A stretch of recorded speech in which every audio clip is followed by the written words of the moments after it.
ओम शांति साकार मुरली 24 जुलाई 2021।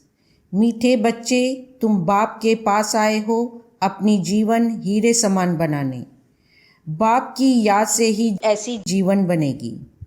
प्रश्न, नई दुनिया में ऊंच पद के लिए कौन सा एक मुख्य पुरुषार्थ करना है? उत्तर, बाबा कहते, मीठे बच्चे, जिन पुराने संबंधियों ने इतना दुखी किया, अब उनके मोह जाल से बुद्धि को निकाल एक मुझे याद करो। उनके साथ रहते भी मन को मेरे में लगाओ। मन मना भव का मंत्र सदा याद रखो, तो तुम नई दुनिया में ऊंच पद पाएंगे। गीत। तूने रात गवाई। ओम शांति। जैसे बच्चों को सभी शास्त्रों का सार समझाते हैं, वैसे इन गीतों का भी सार तुमको समझाते हैं। वही सबका रूहानी बाप रूहानी बच्चों को ब्रह्मा तन से बैठ समझा रहे हैं। बाप समझाते हैं, हे बच्चों, तुम जानते हो हमारा हीरे जैसा जन्म बन रहा है। बाप के पास आते ही हो हीरे जैसा जन्म बनाने। हीरे जैसा जन्म कहा जाता है स्वर्गवासियों का, कौड़ी जैसा जन्म है नरकवासियों का। तुम संगम युग को भी जान चुके हो। हम अभी संगम युगी वासी हैं। ये संगम युग सबके लिए कल्याणकारी है। इस संगम युग में ही सर्व की गति सद्गति होती है। कौन करते हैं? परम धाम से आने वाला मुसाफिर। वह मुसाफिर है ना? तुम मुसाफिर नहीं हो, तुम आकर जाते नहीं हो। बाप कहते हैं, मैं पुरानी दुनिया में आकर फिर लौट जाता हूँ। बच्चे जानते हैं यह सेवा करने वाला सिर्फ एक मुसाफिर है, जो आकर हम बच्चों की बड़ी सेवा करते हैं। ऐसी सेवा और कोई कर ना सके। सेवा के लिए ही पुकारते हैं कि आकर हम पतितों की सेवा करो। बाप भी कहते हैं, हम बच्चों की सेवा में आए हैं, क्योंकि बच्चे बहुत दुखी हैं। पुकारते भी हैं, हमारे दुख हरो और शांति दो। दो चीज़ हमेशा याद रहती हैं, सुख और शांति। यहाँ दुख और अशांति है, तब पुकारते हैं। बाप ही आकर सारा राज सृष्टि चक्र का बच्चों को समझाते हैं। बच्चे समझते हैं अब भक्ति मार्ग खत्म होता है। कलयुग का अंत माना भक्ति नीचे उतरती आती है। ज्ञान से तुम्हारी चढ़ती कला हो जाती है। तुम ऊंच से ऊंच पद पा लेते हो, फिर वह प्रारब्ध का सुख कम होता जाता है। भक्ति तो भारत में जितनी होती है उतनी और कहाँ नहीं। आधा कल्प भक्ति चलती है। जब से द्वापर शुरू होता है और दूसरे धर्म स्थापन होना शुरू होते हैं, तब से भक्ति शुरू होती है। भक्ति भी पहले बहुत अच्छी होती है। जैसे स्वर्ग पहले बहुत अच्छा होता है, फिर आहिस्ते आहिस्ते कला कम होती जाती है। भक्ति शुरू होती है तो पहले पहले शिव के पुजारी बनते हैं। आधा कल्प कोई पूजा होती नहीं है। फिर भक्ति मार्ग शुरू होता है और दूसरे धर्म भी शुरू होते हैं। इतनी भक्ति और कोई कर नहीं सकते। पूरा आधा कल्प भक्ति चलती है। यह भी तुम बच्चे जानते हो कि बाप जो सबको, खास भारत को सद्गति देते हैं, स्वर्ग का मालिक बनाते हैं, वही दूर देश का मुसाफिर आया हुआ है हम बच्चों को फिर से स्वर्ग की बादशाही देने। वर्षा भी कितना ज़बरदस्त है, परंतु एक भी बात किसकी बुद्धि में नहीं बैठती। भारत में भक्ति कितनी करते हैं, कितने मंदिर हैं। भारत खंड में तो ढेर मंदिर हैं। अभी तुम जानते हो यह किसके मंदिर हैं। पहले पहले तो शिव बाबा का मंदिर बनता है, फिर बनते हैं देवताओं के। वह मंदिर भी तुम्हारे सामने खड़े हैं। एक तरफ शिव बाबा की पूजा करते रहते हैं, दूसरे तरफ शिव बाबा तुमको पूज्य बना रहे हैं। तुम यहाँ आए हो पूज्य देवता बनने।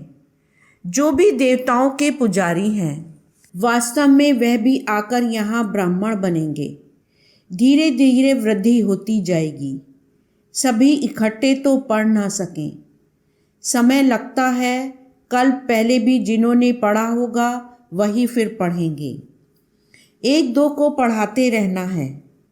सबको बाप और सृष्टि के आदि मध्य अंत का नॉलेज सुनाते हैं, जिससे मनुष्य स्वर्ग का मालिक बन सकते हैं। सो आकर समझो। तुम बच्चों की बुद्धि में है कि यह नाटक कैसे चक्र लगाता है। कहानी कोई लाखों वर्ष की तो नहीं सुना सकते। तुम जानते हो 5000 वर्ष पहले क्या था, किसका राज्य था। भारत में हम पूज्य देवी देवताओं का राज्य था। याद आया ना? हम पूज्य थे, फिर पुजारी बने। आगे यह पता नहीं था। हम सो पूज्य देवता थे। फिर हमने 84 जन्म लिए। 84 जन्मों की कहानी लक्ष्मी नारायण की है। तुम अपने 84 जन्मों की कहानी सुनाते हो। उनको तो अपनी कहानी बैठ लिखने में बहुत समय लगता है। तुम 1 मिनट में 84 जन्मों की कहानी बता सकते हो। वह तो एक जन्म की कहानी लिखते हैं। छोटेपन में क्या क्या किया यह भी अपनी कहानी बताते हैं। हम 84 का चक्र कैसे लगाते हैं। एक की तो बात नहीं, बहुत ब्राह्मण हैं। तुम ही इस चक्र को जानते हो। इस चक्र को जानने से तुम राजा रानी बनते हो और फिर औरों को बनाते भी हो। भक्ति भी भारतवासियों जैसी कोई नहीं करते हैं। और जो भी मठ पंथ धर्म आदि हैं वह हमारे भक्ति के समय स्थापन होते हैं। पहले पहले हमारा कितना छोटा फूलों का झाड़ था, रूहानी गार्डन था। तुम चैतन्य फूल थे। इनको कहा जाता है फूलों का बगीचा। फिर वही कांटों का बगीचा होता जाता है। इस समय सब कांटे बन गए हैं। फिर कांटों से फूल कैसे बनना है, सो बाप बैठ समझाते हैं।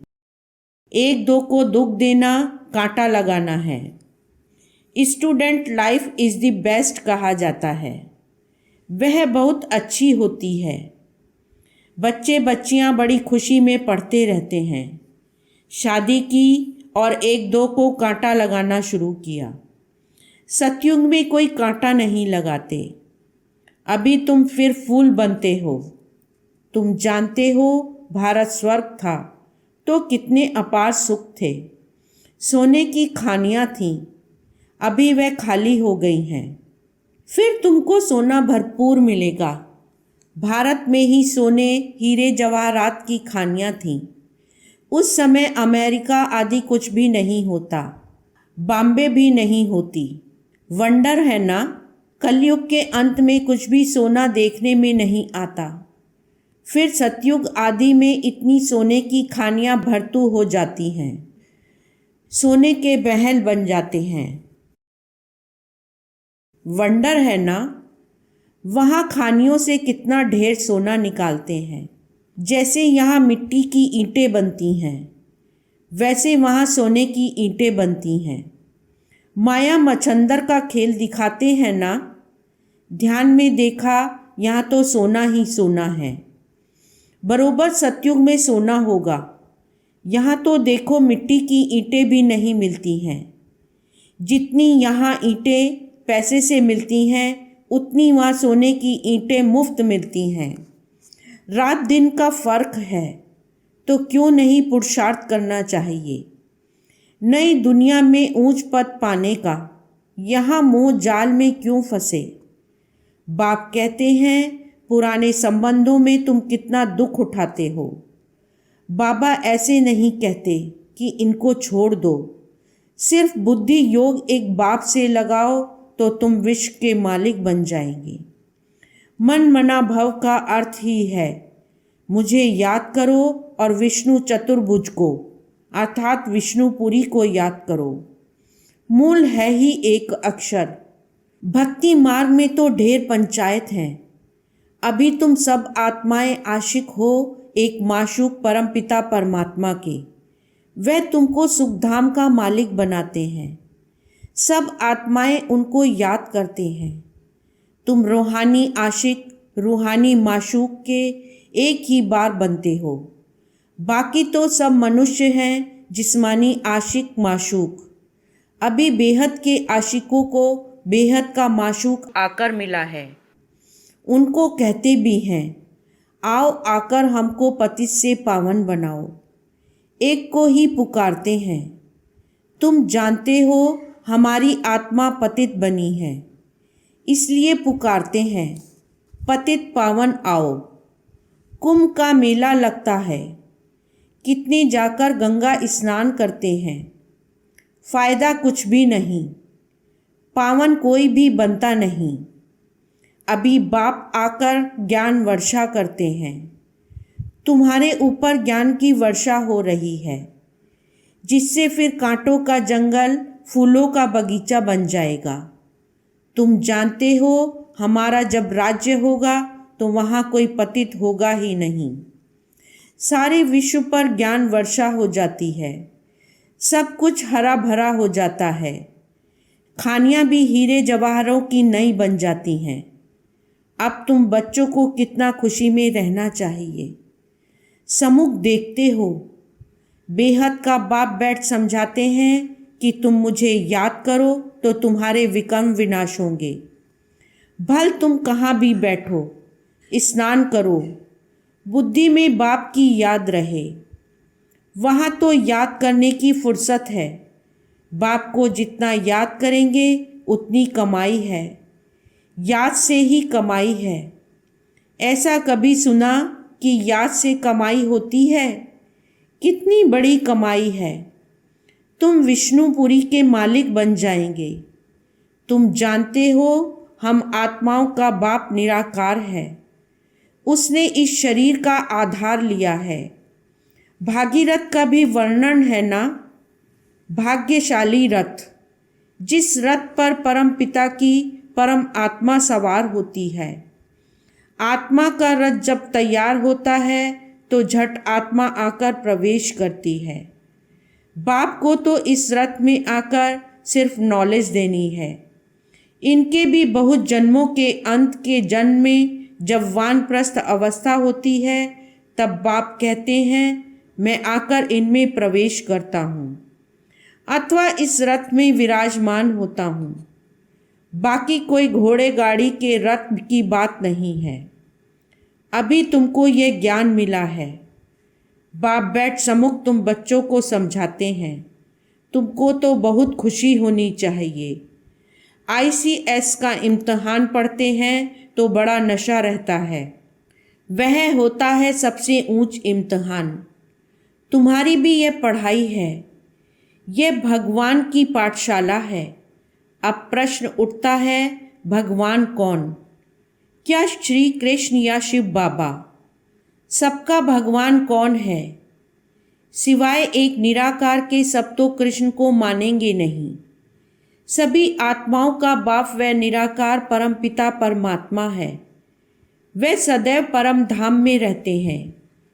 एक ही बार आते हैं बच्चों को स्वर्ग का मालिक बनाने। तुम जानते हो वही बाबा कल्प कल्प आकर हमको रंग से राव बनाते हैं। भारत अब रंग है ना, फिर दूसरे जन्म में क्या बनना है? तुमको सब साक्षात्कार हुए हैं। विनाश का भी साक्षात्कार किया है, स्थापना का भी किया है। भगवानों वाच में तुमको राजाओं का राजा बनाता हूँ। बहुत दान पुण्य करने से कोई को अल्पकाल का सुख मिलता है। राजाओं के पास जन्म ले फिर फट से मर जाते हैं। कोई गर्भ में भी मर जाते हैं। कोई लूले लंगड़े काने बन जाते हैं। जैसे कर्म करते हैं वैसा पद पाते हैं। अब तुमको तो राजाओं का राजा बनाते हैं। तुम कहते हो बाबा हम बलिहार जाएंगे, तो जरूर राजाई भी तुम पाएंगे। भारत को महादानी खंड कहा जाता है। यहाँ दान पुण्य बहुत करते हैं। वह फिर शुरू होता है भक्ति मार्ग में। अब बाप तुमको 21 जन्मों के लिए दान देते हैं। अब तुम बाबा पर बलिहार जाते हो, तन मन धन सब कुछ दे दिया। अब बाप कहते हैं ट्रस्टी होकर रहो, अपना घर बार संभालो, सब शिव बाबा का है, मैं आपका हूँ, आपको ही याद करता हूँ। दिल से सरेंडर करते हैं।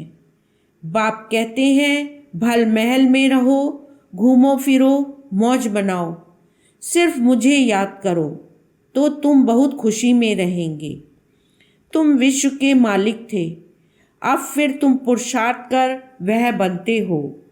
बाप समझाते हैं मीठे मीठे बच्चों, इस योग बल से ही तुम विकर्मा जीत बनेंगे। बाप की याद से तुम विश्व के मालिक बनते हो। अच्छा मीठे मीठे सिकीलदे बच्चों प्रति माता पिता बाप दादा का याद प्यार और गुड मॉर्निंग। रूहानी बाप की रूहानी बच्चों को नमस्ते, रूहानी बच्चों की रूहानी बाप को नमस्ते। धारणा के लिए मुख्य सार। फर्स्ट पॉइंट, राजाई पद पाने के लिए बाप पर पूरा पूरा बलिहार जाना है। तन मन धन सब समर्पण कर ट्रस्टी होकर रहना है। विकर्मा जीत बनने का पुरुषार्थ करना है। सेकंड पॉइंट, याद में ही कमाई है, इसलिए निरंतर याद में रहने का पुरुषार्थ करना है। ऐसा रूहानी फूल बनना है जो फूलों की दुनिया का अधिकारी बन जाए, अंदर में कोई भी कांटा ना रहे।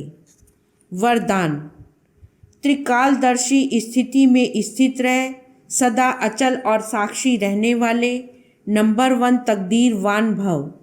सार, त्रिकालदर्शी स्थिति में स्थित होकर हर संकल्प, हर कर्म करो और हर बात को देखो। यह क्यों, यह क्या, यह क्वेश्चन मार्क ना हो। सदा फुल स्टॉप, नथिंग न्यू।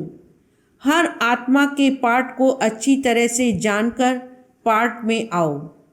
आत्माओं के संबंध संपर्क में आते न्यारे और प्यारेपन की समानता रहे तो हलचल समाप्त हो जाएगी। ऐसे सदा अचल और साक्षी रहना, यही है नंबर 1 तकदीरवान आत्मा की निशानी। स्लोगन, सहनशीलता के गुण को धारण करो तो कठोर संस्कार भी शीतल हो जाएंगे। ओम शांति।